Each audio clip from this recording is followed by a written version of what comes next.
The opinions expressed in the video you are about to see are solely those of BoatTEST.com and its test captain. This is Smokercraft's 171 Pro Bass. She's one of a series of 3. What you're going to find on this is a lot of features that you see on the high-end bass boats, but it's still one of Smokercraft's aluminum boats. So if you'll join me on board, I'll show you some of these key features that sets it apart. Smokercraft uses durable .100 gauge aluminum for both the bottom and the sides of this model.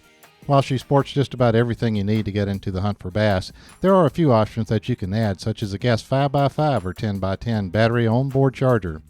Carpeting carries a 5-year warranty and the hull carries a 10-year warranty, helping ensure years of worry-free fishing.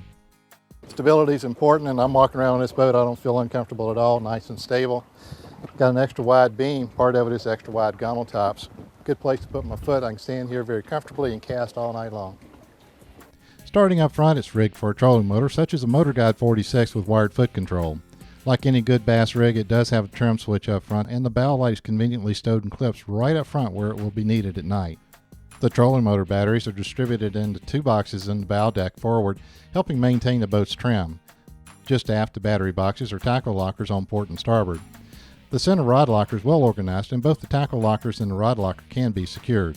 One change will be obvious as they move production to a new plant. This weld will go away as they will have more of a bow wrap that eliminates this with a weld underneath instead.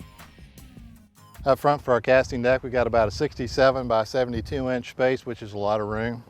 I've got about 31 inches across the floor in the center, and then across the back looks like it's about 40 inches by beam width. So we've got a lot of space on board, and I think they're using it quite well. We've got 3 across seating here. This seat folds down, as well as it has storage underneath.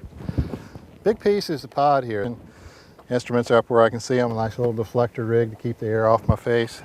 At 6 feet tall, I find I'm kind of curling my toes up underneath the helm. If maybe that was hollowed out in there, I'd have more room for my feet. One thing that does concern me is the throttle position. If I try to go into reverse real quick and I need full reverse, it's catching the side of my leg in my pocket. So it's a bit of a bind there. Maybe if we move it up on top, it'd be a better position for it on this particular model.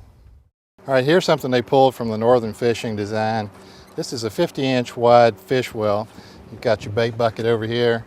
It's also dividable if you want to divide it, or you can pull that out. So you can even use it for muskie fishing if you want to. Also in the aft casting deck are port and starboard dry boxes that are the perfect size for tackle organizers. The mechanicals locker is across the center, which is typical of most bass rigs. The 171 Pro Bass measures 17 feet 10 inches and is 6 feet 9 inches in the beam. She weighs about 1,075 pounds dry and carries 21 gallons of fuel.